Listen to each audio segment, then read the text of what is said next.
Hello students, this is Shubham Poddar, your mathematics teacher. आशा करता हूँ कि आप सब बहुत अच्छे से होंगे और खूब मेहनत कर रहे होंगे। प्रीवियस पार्ट में हम लोगों ने फैक्टोरियल के बारे में पढ़ा। फैक्टोरियल नंबर थ्योरी में बहुत इंपॉर्टेंट है ना, बहुत इंपॉर्टेंट प्लेस रखता है। आप ऐसे समझिए कि जिस तरीके से मल्टीपल टाइम्स एडिशन को हम शॉर्ट में मल्टीप्लिकेशन लिखते हैं, मल्टीपल टाइम मल्टीप्लिकेशन को, एक ही मल्टीप्लिकेशन को हम एक्सपोनेंशियल फॉर्म में लिखते हैं। जिस तरह से मल्टीप्लिकेशन और एक्सपोनेंशियल जिस तरह से मल्टीप्लिकेशन एक्सपोनेंशिएशन लॉगरिदमिक फंक्शन जिस तरह से हमारी कैलकुलेशन और रिप्रेजेंटेशन को इजी बनाता है, उसी तरह से फैक्टोरियल भी रिप्रेजेंटेशन और कैलकुलेशन को इजी बना देता है।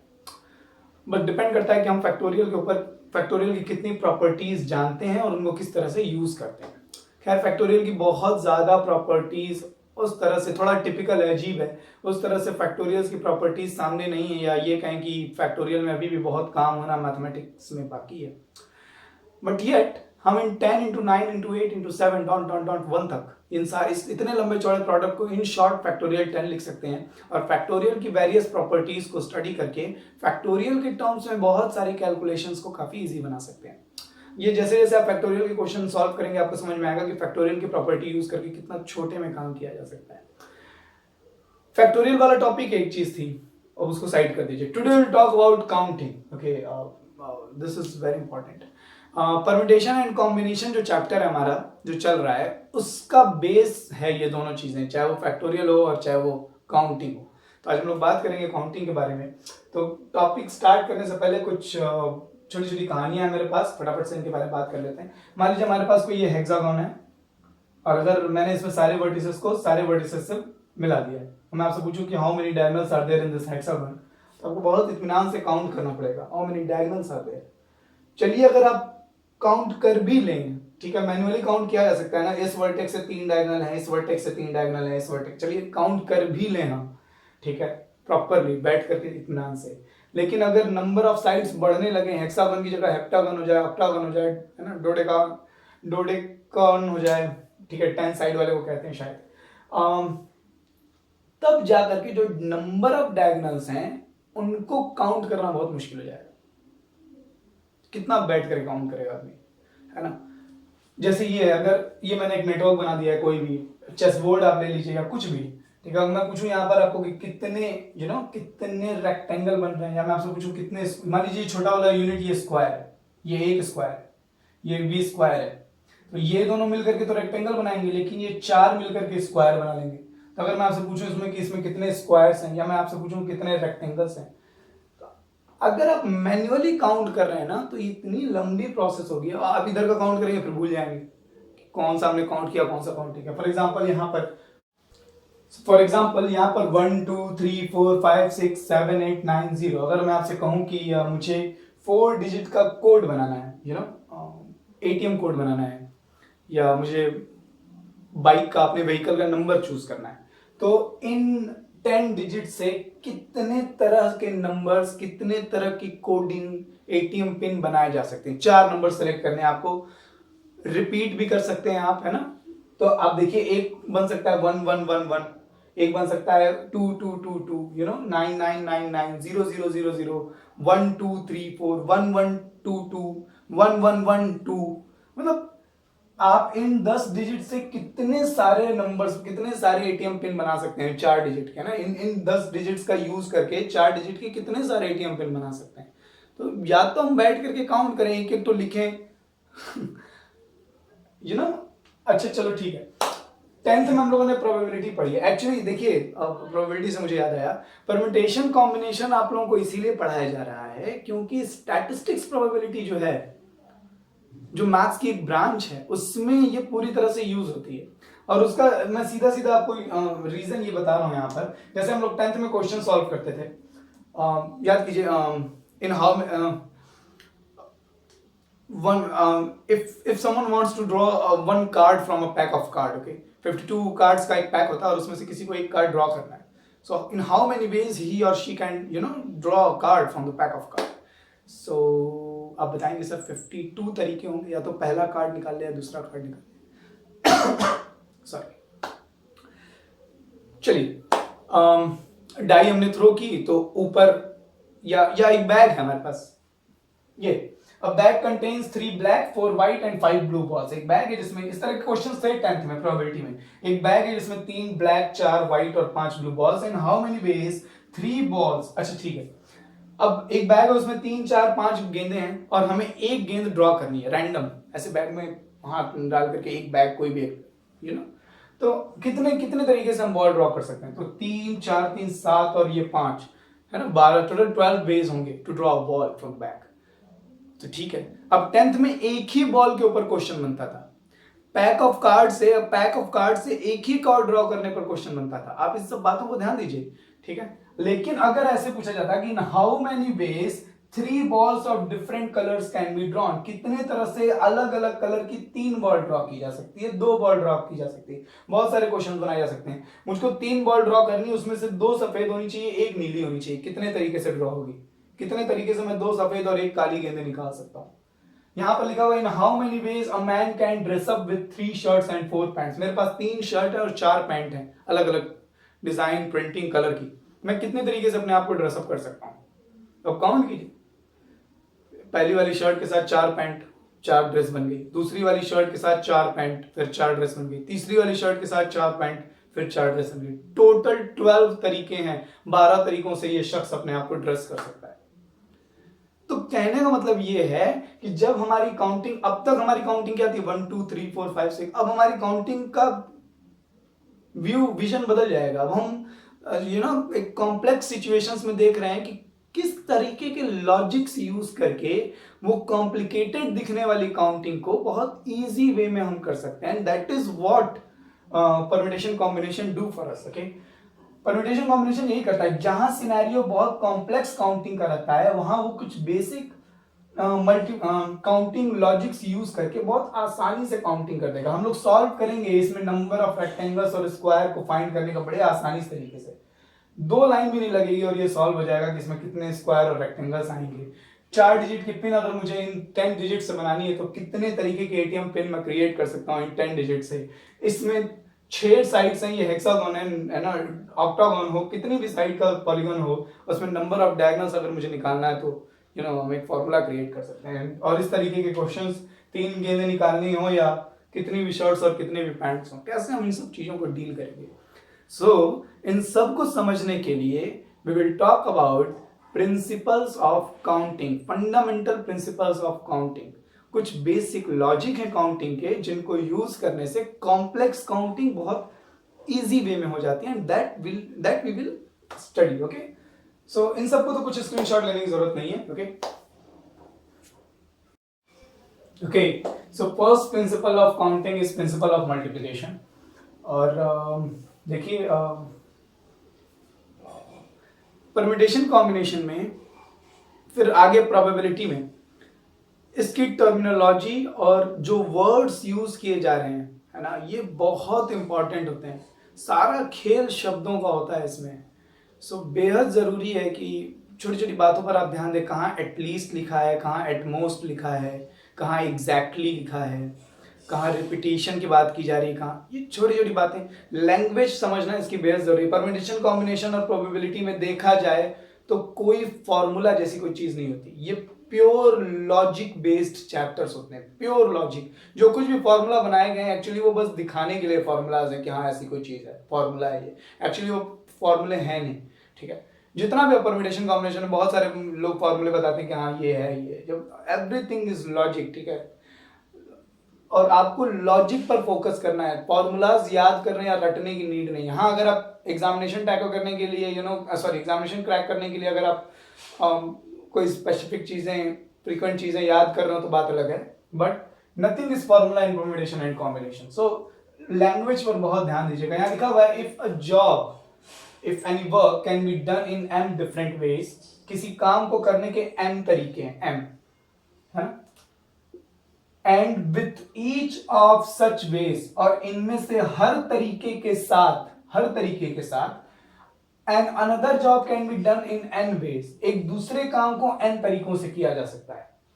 Then the process followed by both the jobs can be done in m into n ways. अब ये लैंग्वेज ही पीएनसी की खासियत यही है, ताकत भी यही है, कमजोरी भी यही है। अगर आप लैंग्वेज समझ गए, आपकी अंडरस्टैंडिंग अच्छी चली गई क्वेश्चंस के साथ, तो वो एकदम खेल हो जाएगी चीजें और बहुत मजा आता है पीएनसी। मैंने अपनी 5 साल 6 साल की टीचिंग कैरियर में बहुत सारे ऐसे स्टूडेंट्स मैंने देखे हैं जिनकी काउंटिंग बहुत इनोवेटिव रहती है, बहुत इंटरेस्टिंग और यूनिक होती है।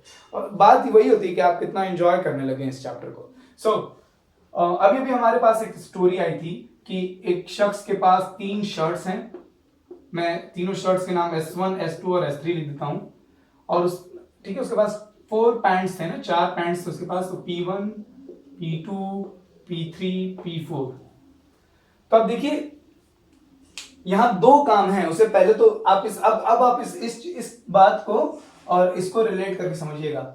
एक काम हमें करना है जो m तरीकों से हो सकता है, उसे ड्रेसअप होना था। तो यहाँ जो प्रोसेस का जिक्र कर रहा है ना, the process followed by both the jobs, वो प्रोसेस क्या है एक्चुअली? ड्रेसअप होना है ना, ड्रेसअप होना इज द प्रोसेस। और वो प्रोसेस दो काम, ठीक है, 2 कामों के साथ हो रही है। एक तो शर्ट सेलेक्ट करना और दूसरा पैंट सेलेक्ट करना। The process followed by both the jobs, and here what are both the jobs? To select a shirt and to select a pant. Shirt और पैंट्स को सेलेक्ट करना, ये हमारी दोनों जॉब्स हैं, और इन दोनों जॉब्स को कंबाइन करने के बाद हमारी प्रोसेस बन गई। So what is the process? Dress up होना। और ड्रेसअप होना कौन कौन से कामों पर डिपेंड करता है? शर्ट और पैंट को सेलेक्ट करने की बात हुई। अब शर्ट हम कितने, अब देखिए यही बात है, आप शर्ट आपको एक सेलेक्ट करनी, 3 शर्ट्स हैं आपके पास, आप कितने तरीके से ड्रेसअप हो सकते हैं। तो आप इस बात को समझिए कि शर्ट सेलेक्ट करने के आपके पास 3 तरीके हैं। या तो मैं पहली शर्ट सेलेक्ट कर लूं, या मैं दूसरी शर्ट सेलेक्ट कर लूं, या मैं तीसरी शर्ट सेलेक्ट कर लूं। मेरे पास 3 तरीके हैं। मेरे पास 3 शर्ट्स हैं, आपसे कहा जाए कि कोई भी एक शर्ट सेलेक्ट कर लीजिए। आपके पास आप कितने तरीकों से शर्ट सेलेक्ट कर सकते हैं? कोई भी, पहली सेलेक्ट कर ली, दूसरी सेलेक्ट कर दिया, तीसरी सेलेक्ट कर ली, यही तो 3 तरीके होंगे। और दूसरा जॉब करने के आपके पास कितने तरीके हैं? 4 वेज हैं। अब आप ध्यान से समझिएगा बात को। The first job can be done in m ways and the second job can be done in n ways. ये 3 ways में और ये 4 ways में, n की वैल्यू 3 और n की वैल्यू 4 है। जब आपने ये वाली जॉब यहां लिखा हुआ है, if a job can be done in m different ways, ये है फर्स्ट जॉब जो कि 3 तरीकों से हो सकती है। And with each of such ways, और इसके हर तरीके के साथ, मान लीजिए आपने एक शर्ट सेलेक्ट कर ली, तो अब उस शर्ट को सेलेक्ट करने के साथ आप दूसरा काम कितने तरीकों से कर सकते हैं? एक शर्ट आपने सेलेक्ट कर ली S1, मान लीजिए मैंने यही कलर की शर्ट सेलेक्ट कर ली। अब इस कलर की शर्ट के साथ आप कितनी पैंट सेलेक्ट कर सकते हैं? 4 सेलेक्ट कर सकते हैं। मतलब इस S1 के साथ, इस पहली शर्ट के साथ मैं P1 भी सेलेक्ट कर सकता हूं, P2 भी सेलेक्ट कर सकता हूं, P3 भी एंड P4। तो पहली शर्ट के साथ मैं 4 तरीकों से ड्रेसअप हो सकता हूं, दूसरी शर्ट के साथ भी मैं 4 तरीकों से ड्रेसअप हो सकता हूं, और तीसरी शर्ट के साथ भी मैं 4 तरीकों से ड्रेसअप हो सकता हूं। हो सकता है मैंने S3 वाली शर्ट और P1 वाली पैंट पहन ली हो, S3 वाली शर्ट या P3 वाली पैंट पहन ली हो। सो एक्चुअली कितने ऑर्डर्ड पेयर, अगर आप देखें कार्टेशियन प्रोडक्ट याद कीजिए क्लास 11th वाला, एक्चुअली कितने ऑर्डर्ड पेयर बने? 4 ऑर्डर्ड पेयर इसके साथ, 4 ऑर्डर्ड पेयर इसके साथ, जितनी भी शर्ट रहेंगी, हर शर्ट के साथ जितनी भी शर्ट रहेंगी, हर शर्ट के साथ आप कोई भी पैंट सेलेक्ट कर सकते थे। कितनी पैंट है? 4। पहली शर्ट के साथ भी 4 पैंट सेलेक्ट कर सकते, 4 में से कोई सेलेक्ट कर सकते। दूसरी शर्ट के साथ भी 4 में से कोई सेलेक्ट कर सकते थे। तीसरी शर्ट के साथ भी 4 में से कोई सेलेक्ट कर सकते थे। तो जितनी शर्ट, उन सबके साथ 4-4 पैंट्स, 4 + 4 + 4। तो एक्चुअली हो क्या रहा है? S1 P1, S1 P2, S1 P3, S1 P4, 4 इसके साथ, 4 इसके साथ, 4 इसके साथ, तो 4 4 4 टोटल। इस शर्ट के साथ 4 तरीकों से ड्रेसअप होना, इस शर्ट के साथ 4 तरीकों से ड्रेसअप होना, इस शर्ट के साथ 4 तरीकों से ड्रेसअप होना। In how many ways the man dress up himself? There were 12 ways, 12 तरीकों से। तो वो 12 तरीके आए जैसे 3 × 4 करके, है ना। इन 3 तरीकों में हर तरीके के साथ 4 तरीके इन्वॉल्व हैं। इन 3 तरीकों में ये काम m तरीकों से हो रहा है, और इन m तरीकों में हर तरीके में दूसरा काम हम 4 तरीकों से कर सकते हैं। जैसे मैं शर्ट सेलेक्ट करना 3 तरीकों से हो सकता था, और उन 3 तरीकों में से जब भी आप कोई एक तरीका फॉलो कर रहे हैं, मान लीजिए आपने S1 चूज कर ली, पहला तरीका आपने फॉलो किया, आपने S1 चूज कर ली, तो अब पहला तरीका सेलेक्ट करने के बाद आप दूसरा काम कितने तरीकों से कर सकते हैं? 4 ही तरीकों से। पैंट आप कितने भी 4 में से कोई भी सेलेक्ट कर सकते हैं। तो ये वही बात कह रहा था, if a job can be done in m different veg, अगर एक जॉब को m अलग अलग तरीकों से कर सकते हैं, जैसे कि शर्ट सेलेक्ट करना 3 तरीकों से, and with each of such ways, इसमें से हर तरीके के साथ, चाहे आपने पहली शर्ट सेलेक्ट की हो, चाहे आपने दूसरी शर्ट सेलेक्ट की हो, चाहे आपने तीसरी शर्ट सेलेक्ट की हो, हर तरीके के साथ आपने पहली सेलेक्ट कर ली। अब पहली सेलेक्ट करने के बाद आप दूसरा जॉब कितने तरीकों से कर सकते हैं? 4 तरीकों से। अगर आपने दूसरी शर्ट सेलेक्ट की तब आप दूसरी जॉब कितने तरीके से कर सकते हैं? 4 तरीकों से। अगर आपने तीसरी शर्ट सेलेक्ट कर ली तब आप दूसरी जॉब कितने तरीकों से कर सकते हैं? 4 तरीकों से। सो वही वे कह रहा है कि in and with each of such ways and another job can be done in N ways. अगर एक जॉब n तरीकों से हो रही है और उन n तरीकों में से हर तरीके के साथ दूसरी जॉब n तरीकों से हो रही है, तो दोनों जॉब सक्सेशन में, उन दोनों जॉब को कंबाइन करने से जो प्रोसेस हो रही है, जो प्रोसेस बन रही है, that process can be done in m into n ways, that is 3 into 4, 12 ways, 12 तरीकों से। ये कोई नई चीज नहीं है, ऐसी प्रोसेस हम लोगों ने बहुत की है। मैं आपको याद दिलाऊं, क्लास 10th में आप लोगों से पूछा जाता था एक क्वेश्चन प्रोबेबिलिटी में कि 2 डाई रोल की जा रही है, टोटल नंबर ऑफ आउटकम कितने होंगे? तो 2 डाई रोल करने के साथ आप total number of outcome 6 into 6 36 बता देते थे। लॉजिक पता है क्या? बहुत सारे स्टूडेंट्स को मालूम होगा, बट क्या आपको वाकई मालूम है? पहली डाई के कितने नंबर्स हैं? 1 2 3 4 5 6। दूसरी डाई के कितने नंबर हैं? 1 2 3 4 5 6। तो एक्चुअली डाई जैसी कोई चीज नहीं है। ये तो वही बात हो गई कि एक काम को पहली डाई पर हम कितने तरीके से नंबर ला सकते हैं? 6 तरीकों से। ध्यान दीजिए, ये 2 काम है। There are 2 jobs, to throw first die and then to throw second die. हमको 2 डाई थ्रो करनी है और देखना कि टोटल नंबर ऑफ पेयर कितने बन सकते हैं, टोटल नंबर ऑफ आउटकम्स कितने बन सकते हैं। तो जब आपने पहली डाई थ्रो की तो पहली डाई पर आउटकम कितने आ सकते हैं? पहला नंबर कितने तरीके से ऑब्टेन किया जा सकता है? 6 तरीकों से। या तो 1 आ जाए, या तो 2 आ जाए, या तो 3 आ जाए, या 4 या 5 या 6। तो पहला काम आप कितने तरीकों से कर सकते हैं? If a job can be done in m different ways, first job is being done in m ways, that is 6 ways. और इसके हर तरीके के साथ, मान लीजिए पहले डाई पर 1 आ गया, तो अब 1 आने के बाद दूसरी डाई पर इसके हर तरीके के साथ, इस पर 1 आ गया हो या 2 आ गया हो या 3 आ गया हो, इसके हर तरीके के साथ आप दूसरी जॉब कितने तरीकों से कर सकते हैं? दूसरी डाई पर भी आपने पहली डाई पर 1 आ गया, अब उसको रख लीजिए, उसको रहने दीजिए। अब 1 आने के साथ दूसरी डाई पर कितने तरीके से नंबर आ सकते हैं? 6 तरीके से। या तो 1 आ जाए, 2। दूसरी डाई पहली वाली डाई को देख के थोड़े आएगी कि उस पर 1 आया तो मैं भी 1 ही लेकर के आऊंगा। तो कुछ है नहीं, वो तो इंडिपेंडेंट एक्सपेरिमेंट है, इंडिपेंडेंट ट्रायल है, सॉरी। ठीक है, जब आपने पहली डाई थ्रो कर दिया, उस पर 1 आ गया, पहली जॉब m 6 तरीकों से हो सकती थी, उसमें से एक तरीका हो गया, एक आ गया है, तो अब दूसरी जॉब उसी टाइम पर दूसरी जॉब कितने तरीकों से हो सकती है? फिर 6 तरीकों से हो सकती है।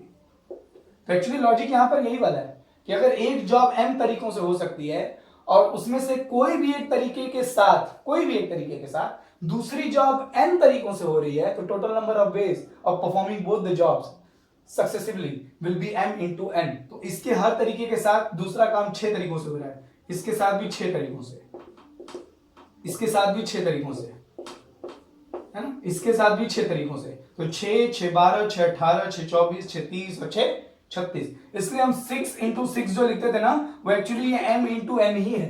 पहला जॉब 6 तरीकों से हो सकता है, दूसरा जॉब 6 तरीकों से हो सकता है, तो दोनों जॉब सक्सेशन में एक कंबाइन होकर के एक प्रोसेस की तरह कितने तरीकों से होंगे? 36 तरीकों से होंगे। ऐसे बहुत सारे क्वेश्चन, जैसे हमने एक कॉइन थ्रो किया। हाँ, एक बात यहां ध्यान देने वाली है, और यहां स्टार नाम लिख लेना।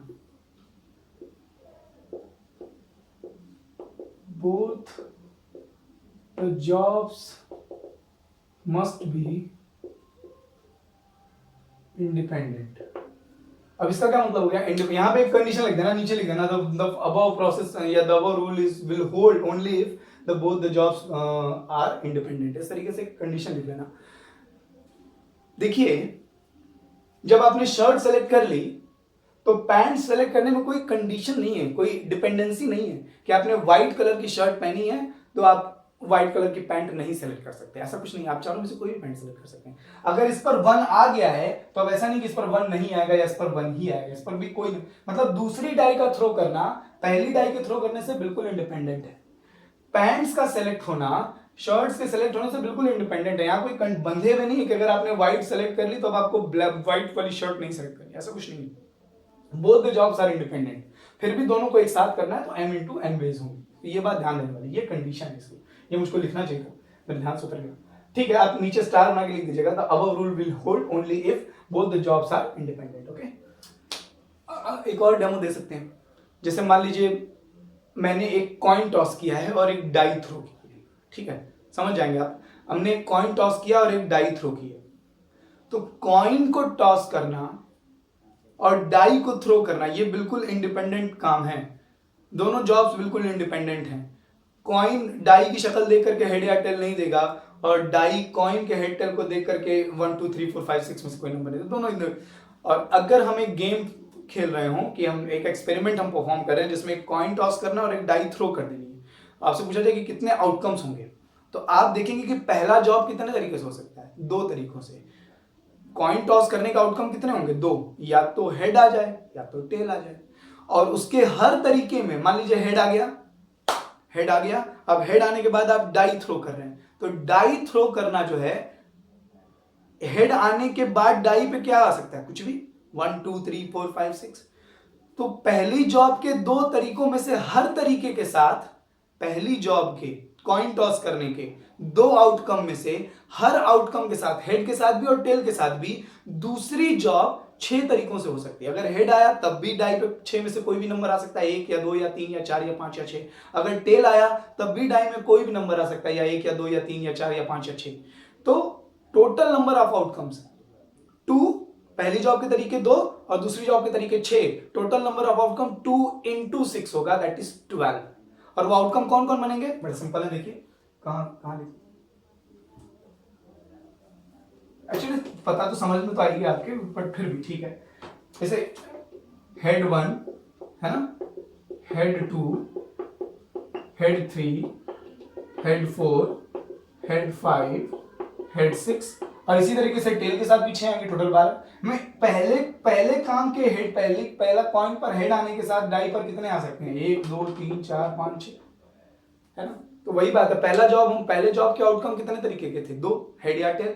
और हर तरीके के साथ दूसरी जॉब कितने तरीके से एसोसिएटेड थी, 6 तरीकों से। हेड के साथ भी आउटकम 6 आ सकते थे दूसरी जॉब के, और टेल के साथ भी दूसरी जॉब में 6 आउटकम्स आ सकते थे। तो 6 पहले के साथ, 6 दूसरे के साथ, 6 and 6। तो 6 को 2 बार एक्चुअली ऐड करना पड़ रहा है। इस n बेस को आपको m बार ऐड करना है, n plus n plus n plus n plus n m times, तो n into m हो जाएगा। सो आई होप आप इस लॉजिक को समझ पा रहे हो कि यहाँ क्या बताया जा रहा है। दिस वॉज पर प्रिंसिपल ऑफ मल्टीप्लिकेशन। बहुत सारे क्वेश्चंस बनाए जा सकते हैं, बहुत सारी चीजें, बहुत सारी कहानियां बनाई जा, जैसे आप लोग पढ़ेंगे अभी आगे इस प्रिंसिपल ऑफ मल्टीप्लिकेशन को यूज करके। अगर मेरे पास अगर 4 फिंगर्स हैं और 3 या 2 रिंग्स हैं, तो कितनी तरीके से रिंग्स को फिंगर में पहनाया जा सकता है ना, पहली वाले में फिंगर में, दूसरी वाले मिडिल फिंगर में, ठीक है, इंडेक्स फिंगर में, डिपेंड करता है। बहुत सारी कहानियां, बहुत सारे क्वेश्चंस बनाए जा सकते हैं। मैंने ये एग्जांपल्स इसलिए चूज किए क्योंकि ये हमारे 10th लेवल से थोड़ी जुड़ी हुई चीजें थी, और इसीलिए मैंने इन एग्जांपल्स की हेल्प लेकर के आपको बात समझाई। ये ड्रेसअप होना बड़ा कॉमन सा एग्जांपल है, ये सबकी समझ में आप ये रियलाइज कर सकते हैं। ये डाई और हेड टेल वाला लॉजिक जो है, एक्चुअली हम लोग ये प्रिंसिपल ऑफ मल्टीप्लिकेशन 10th में एक्चुअली यूज किए थे, जो 6 into 6 टोटल आउटकम 36 निकाले हैं। आप याद कीजिए, जब 3 कॉइन टॉस किए जाते हैं तो टोटल आउटकम कितने होते हैं, 8 बताते हैं। तो वो ऐड करके नहीं आता 2 + 2 + 2, वो मल्टीप्लाई करके आता है। वो क्यों मल्टीप्लाई हो रहा होता है, एक्चुअली प्रिंसिपल ऑफ मल्टीप्लिकेशन की वजह से। पहले कॉइन के 2 तरीके, दूसरे कॉइन के 2 तरीके और तीसरे कॉइन के 2 तरीके, तीनों इंडिपेंडेंट हैं, और तीनों को अगर आपको सक्सेशन में करना है तो कितने तरीके हो जाएंगे, 2 into 2 into 2, that will be 8। सो ये ऐसा नहीं है, ये सब चीजें हम लोगों ने 10th में की हैं, बस हमें थ्योरेटिकली बताया नहीं गया था कि आप कौन से रूल से कर रहे हैं। एक्चुअली हमें लॉजिक देकर के समझा दिया गया था। तो एक्चुअली लॉजिक ही होता है मेन, फॉर्मूले नहीं। अब हम इन चीजों को जनरलाइज करके थोड़ा समझेंगे। खैर, आई होप आपको प्रिंसिपल ऑफ मल्टीप्लिकेशन समझ में आया होगा। नेक्स्ट लेक्चर में, ठीक है, मैं एक ही लेक्चर में सब नहीं करना चाहता, नेक्स्ट लेक्चर में बड़ा अच्छे से इंट्रोडक्शन दूंगा आपको प्रिंसिपल ऑफ एडिशन का। काउंटिंग में, प्रिंसिपल ऑफ काउंटिंग में 2 है, प्रिंसिपल ऑफ मल्टीप्लिकेशन है, प्रिंसिपल ऑफ एडिशन है। एडिशन हम लोग नेक्स्ट लेक्चर में करेंगे। खूब खुश रहिए, खूब मेहनत करते रहिए।